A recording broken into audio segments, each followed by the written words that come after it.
बहुत ही बड़ी खुशखबरी देना चाहता हूं। मैंने आपको बताया था पहले कि ये आज सबसे बड़ा राजनीतिक मंच यहां होने वाला है आपके सामने, इंडिया न्यूज मंच का। और अब इंडिया न्यूज मंच सिर्फ यहां ही नहीं मगर पूरे देश भर में ट्रेंड कर रहा है। जी हां, ट्विटर पे इंडिया न्यूज मंच इज ट्रेंडिंग। जोरदार तालियां।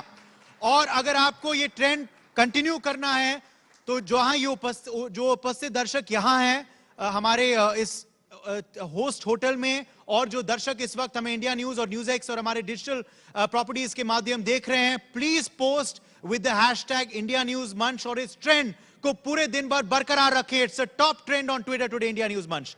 फिलहाल के लिए अगले सेशन का सीधा रुख करते हैं। Ananya and Vineet, over to you.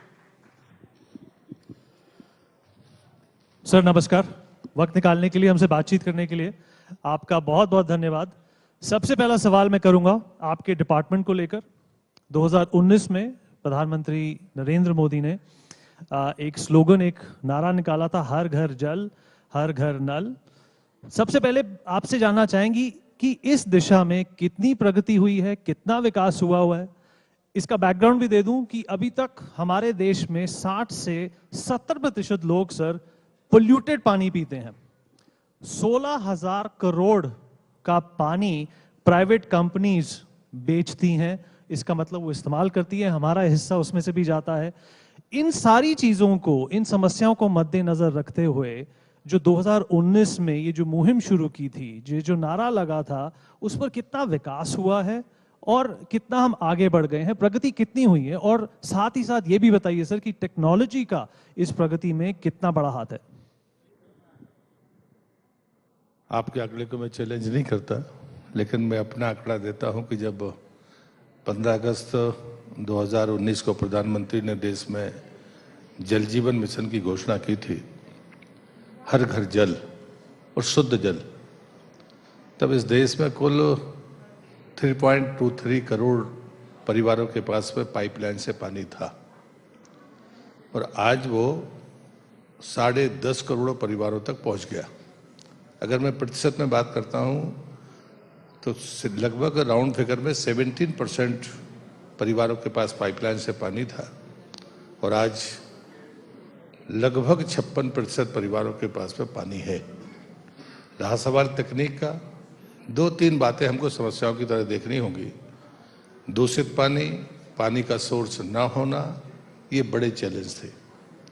प्रधानमंत्री जी ने जो बात सबसे बड़ी की, अभी तक बांध सिंचाई के लिए बनते थे, बांधों से पीने के लिए पानी देने का काम इस सरकार ने शुरू किया और जहां स्रोत नहीं थे, जहां पर दूषित पानी था, जो कवरेज एरिया में आ सकते थे, वहां पर मल्टी विलेज स्कीम में उनको शामिल किया।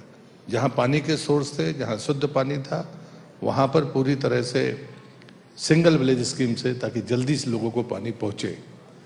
पहाड़ हो, नॉर्थ ईस्ट हो, हिमालयन स्टेट्स हों, जम्मू कश्मीर और लद्दाख जैसी जगह में जहाँ कल्पना नहीं की जाती थी, वहाँ पर भी पानी पहुँचा। और इसलिए मुझे लगता है, दूसरी बात जो आपने तकनीक की कही है, स्वाभाविक तरीके से अगर आप नॉर्थ ईस्ट हों या हिमालयन स्टेट्स हों, तकनीक के बगैर वहाँ पानी नहीं पहुँच सकता था और इसलिए मुझे लगता है तकनीक का उपयोग हुआ है। स्वच्छ पानी के लिए तकनीक के 2 रास्ते हैं। एक, पंचायत के स्तर पर 5 महिलाओं को प्रशिक्षण, ताकि महीने में या 2 महीने में वो 5 परिवारों में रैंडम टेस्ट करें। अगर कोई सैंपल खराब आता है तो वो डिस्ट्रिक्ट लैब को जाए। देश में लगभग 2074 हमारी लैब है, उसमें 1100 लैब NABL है। कुछ राज्य हैं हरियाणा जैसे, जहां डिस्ट्रिक्ट से भी नीचे ये लैब उपलब्ध है। जी, आपने पानी को लेकर बात की, हम फूड प्रोसेसिंग मिनिस्ट्री को लेकर भी बात करेंगे क्योंकि आपका ये मंत्रालय है। लेकिन उससे पहले मैं बात करना चाहूंगी विधानसभा चुनाव को लेकर, क्योंकि आप मध्य प्रदेश से आते हैं। क्या लगता है, 2023 में चुनाव है और इस बार आपको पूरे 5 साल काम करने का मौका नहीं मिला है, सिर्फ 3 साल काम करने का मौका मिला है। और बात अगर हम कांग्रेस की करें तो राहुल गांधी भी भारत जोड़ो यात्रा कर रहे हैं। कितनी बड़ी चुनौती मानते हैं आप 2023 में मध्य प्रदेश में बीजेपी के लिए? जो भी राजनीति का विश्लेषण करता है वो जानता है कि मध्य प्रदेश भारतीय जनता पार्टी के उन राज्यों में से है जहां संगठन की पहुंच मतदान केंद्र से भी नीचे पन्ना प्रमुख तक है। चुनाव मध्य प्रदेश में कभी जातिवाद के आधार पर नहीं होते, विकास के आधार पर होते हैं। और विकास के मॉडल में मोदी जी की जो जनहितैषी योजनाएं हैं उनके प्रभाव को कोई नकार नहीं सकता। और इसलिए मुझे लगता है कि संगठन की ताकत है और हमारे अपने अच्छे काम है। राज्य सरकार के भी अच्छे काम थे। बीच में कांग्रेस की सरकार आई थी, उसने ऐसी योजनाओं को बंद किया। उदाहरण के लिए जल जीवन मिशन, कमलनाथ जी की सरकार में जल जीवन मिशन को पैसा नहीं मिला, ये रिकॉर्ड है। प्रधानमंत्री आवास वापस किए गए, ये रिकॉर्ड है। हमारे यहाँ एक श्रमिकों की योजना शिवराज जी ने शुरू की थी, अगर किसी की दुर्घटना हो जाए और सीधे और तुरंत लाभ के लिए वो सबसे बेहतरीन योजना थी। कांग्रेस ने उसको भी बंद किया। तो मुझे लगता है कि ये जो चीजें हैं ये आम आदमी के जहन में होती हैं। और मूलतः मैं ये मानता हूँ पार्टी के कार्यकर्ता होने के नाते कि जहाँ पार्टी का संगठन मजबूत है, हमारा विचार, हमारी उपलब्धियां, सरकारों के कामकाज उसको एड ऑन करते हैं और उसके नाते मध्य प्रदेश का न कभी कमजोर था और न कमजोर रहेगा। सर, आपने कहा कि जातिवाद को लेकर सियासत नहीं की जाती मध्य प्रदेश में, पर हाल ही में एक चलन है, एक ट्रेंड है कि बॉलीवुड के कुछ ऐसे एपिसोड्स हुए हैं कि जो एक आपत्ति आई है उन गानों की तरफ या फिल्मों की तरफ, वो मध्य प्रदेश से आई है। ऐसा क्यों? सिर्फ मध्य प्रदेश से ही क्यों? पहले शुरुआत होती है। नहीं, मैं शुरुआत और अंत की बात नहीं करता, लेकिन मैं नैतिक मूल्यों के आधार पर जीवन जीना और नैतिक मूल्यों के आधार पर समाज जीवन खड़ा हो, उसका मैं दृढ़ उस पर विश्वास भी करता हूं और उसका पैरोकार भी हूं। लेकिन मैं नहीं मानता कि बहुत छोटी बातों पर कोई टिप्पणियां हुई होंगी, मुझे नहीं पता।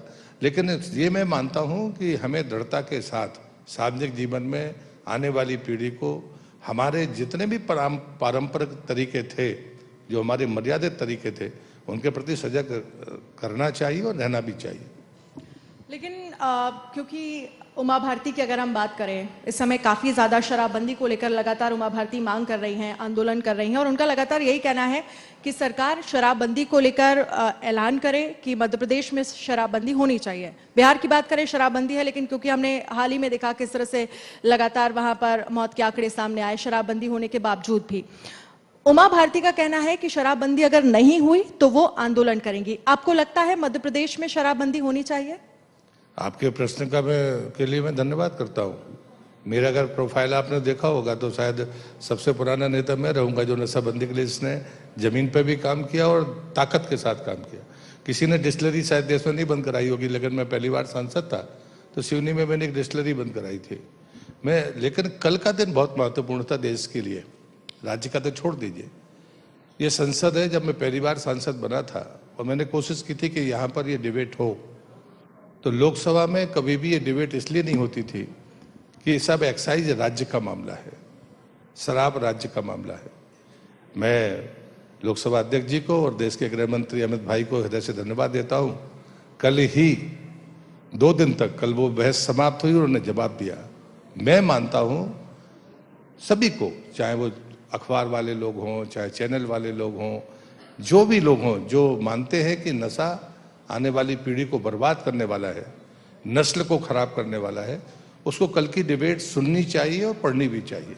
मैं मानता हूं कि भारत सरकार ने इतना अनुकरणीय कदम उठाया, नशा मुक्त भारत बनाने की बात प्रधानमंत्री ने संकल्प के तौर पे की है, पर हाँ, हमें तय करना होगा कि उसके क्रम कैसे होंगे।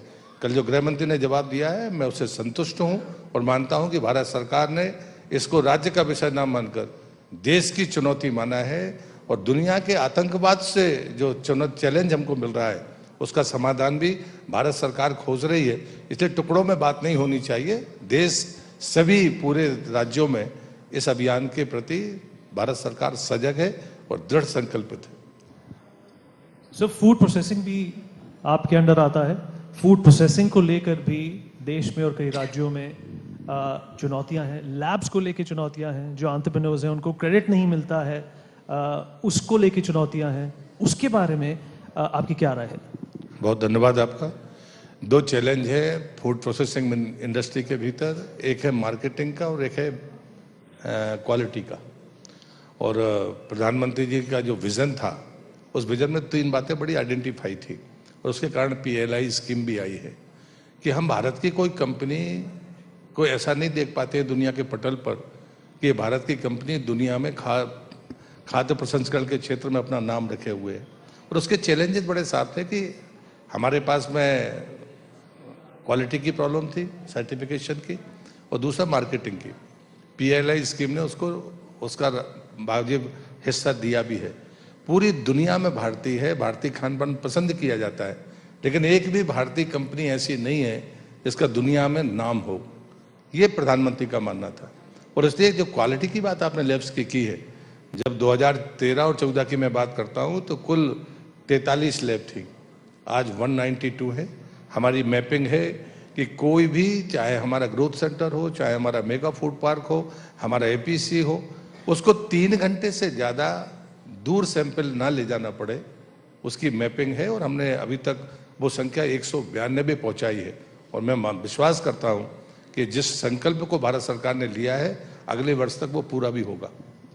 क्योंकि आपके मिनिस्ट्री को लेकर हम बात कर रहे हैं, मध्य प्रदेश में चुनाव को लेकर हम बात कर रहे हैं।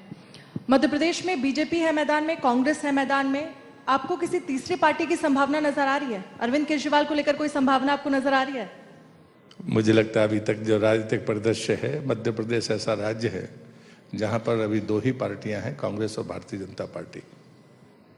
ठीक है, आपने कहा अरविंद केजरीवाल को लेकर आपको संभावना नजर ना रही। एक हाल में एक खबर सामने आई थी जिसमें ये कहा जा रहा था कि मदरसों में हिंदू बच्चे पढ़ रहे हैं। विदिशा से भी एक खबर सामने आई थी जहां पर एक सरकारी स्कूल के अंदर एक प्रिंसिपल ने मजार बनवा दी।